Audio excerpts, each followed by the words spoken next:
دائما ما يشتكي الأهل من أطفالهم ووصفهم بالعناد أو العصبية أو الحركة الزائدة، وكثيرا ما يكون الآباء والأمهات هم السبب في تأصيل العناد لدى الأطفال. الطفل يولد ولا يعرف شيئا عن العناد، فالأم تعامل أطفالها بحب وتتصور أن من التربية عدم تحقيق كل طلبات الطفل، في حين أن الطفل يصر عليها وهي أيضا تصر على العكس، فيتربى الطفل على العناد.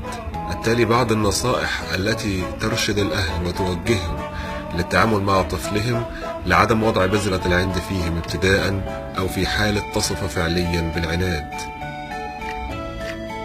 أولا، تجنب الشكوى الدائمة منه أمام الأقارب أو الجيران أو المعارف، لا سيما أمامه مباشرة.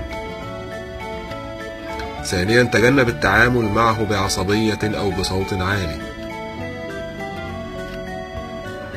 ثالثا، تحديد قواعد ثابتة للتعامل معه في المواقف المتكررة، وعدم اختلاف رد الفعل للأبوين تبعا للحالة المزاجية لهم. رابعا، توضيح أسباب الرفض أو عدم الموافقة على طلباته بأسلوب مبسط يستطيع فهمه.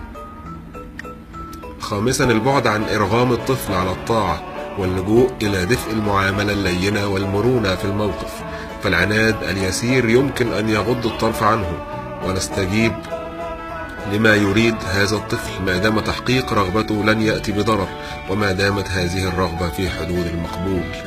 سادسا، شغل الطفل بشيء آخر والتمويه عليه إذا كان صغيرا، ومناقشته والتفاهم معه إذا كان كبيرا. سابعا، الحوار الدافئ المقنع غير المؤجل من أنجح الأساليب عند ظهور موقف العناد، حيث إن إرجاء الحوار إلى وقت لاحق يشعر الطفل أنه قد ربح المعركة دون وجه حق. ثامنا، العقاب عند وقوع العناد مباشرة بشرط معرفة نوع العقاب الذي يجدي مع هذا الطفل بالذات، لأن نوع العقاب يختلف في تأثيره من طفل إلى آخر، فالعقاب بالحرمان أو عدم الخروج أو عدم ممارسة أشياء محببة قد تعطي ثمارا عند طفل ولا تجدي مع طفل آخر، ولكن لا تستخدمي أسلوب الضرب والشتائم فإنها لن تجدي، ولكنها قد تشعره بالمهانة والانكسار.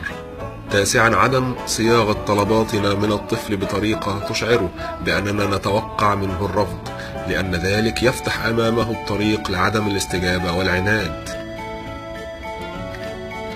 عاشرا، عدم وصفه بالعناد على مسمع منه أو مقارنته بأطفال آخرين بقولنا إنهم ليسوا عنيدين مثلك. 11، امدحي طفلك عندما يكون جيدا وعندما يظهر بادرة حسنة في أي تصرف، وكوني واقعية عند تحديد طلباتك.